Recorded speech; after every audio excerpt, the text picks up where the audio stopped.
And Coach Chris Russo, Mike Francesa, good to talk to you. How you doing? Hi, how you doing? I'm hanging in there. What's going on? That's my line, hanging in there. I'm hanging in there. How are you, V? I'm doing great. I'm the guy hanging in there. Yeah, how are you, V?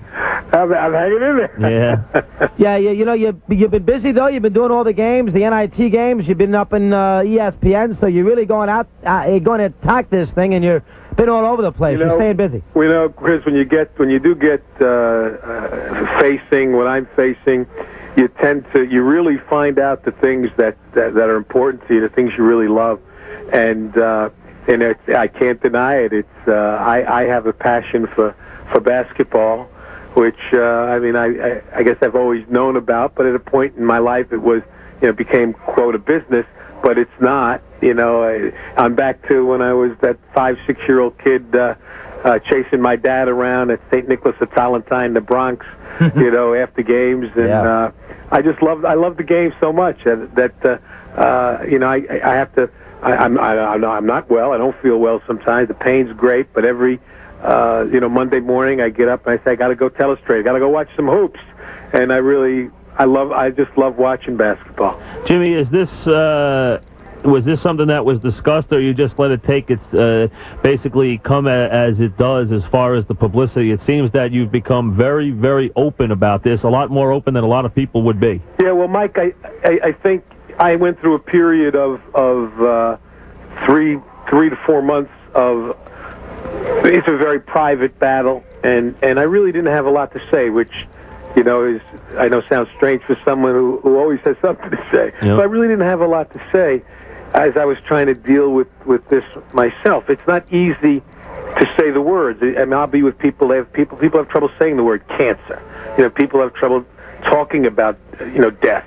And then what happened is I really started to realize that what Al McGuire had said to me early on when Al had called me, and he said, Jim, this is not about you anymore. He said, and I really didn't listen, what he was talking about, but Al has that way, that street smart wisdom of saying something which is far deeper than the surface. And really what he was telling me is that how I act will determine how others act towards me, and how many years I have left or months, whatever it is, the quality of them. And I decided then that I thought I could do something. I thought I might be able to help other people who have terminal illness, other people who maybe just face adversity, in their lives. And so now I'm really 100% committed to try to bring the word to the American public about cancer and cancer research and what we need. It's kind of been it hasn't been a politically correct disease to have, if you will. And as I said, there's been no concerts given for cancer. There's no stars come out tomorrow for cancer. There's been all kinds of things for AIDS, and that's great. I think the money is needed for research in AIDS. But when you take a look and you find that the government spends about $4 to $5 billion a year on AIDS research and only $400 million on cancer research. And I said, let's keep the I'm not asking for that money. Let's keep the AIDS money coming, but let's start to take a look at the research in cancer. It's kind of been dormant for a while. So I'm really putting everything I have behind that, not only for myself, but maybe for you, Mike, and Chris, and your family, and kids, and everybody else. 1 in every 3 people are going to get cancer in this country.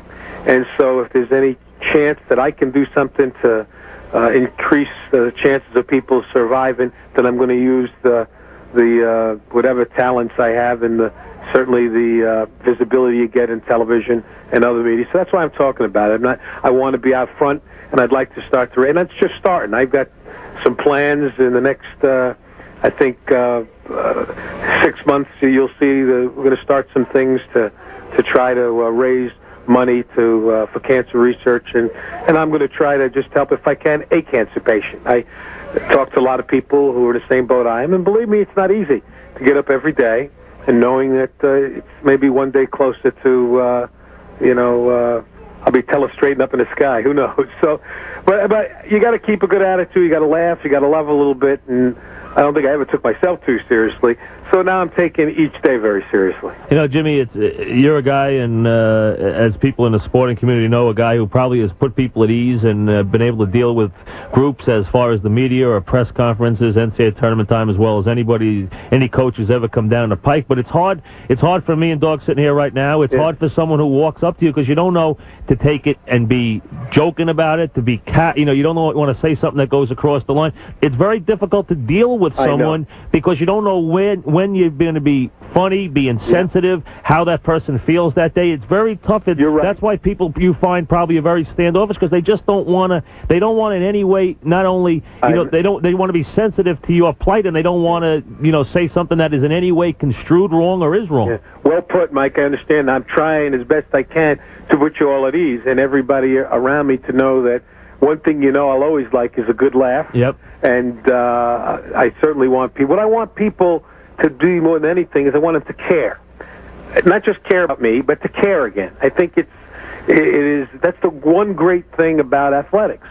Why you love sports, Chris, why you follow, why we're all in it, is when you get down to its basic motivation is what it does is it makes us feel. Why you loved it when my team won in '83 was because the underdog won, and it made us all think we could aspire to something better. And that's what sports at its highest level. Get away from the courts, get away from all the money, get away from the problems, the scandals of this. The reason we're all still in it is that little child in us that says it can, at its highest level, it moves us.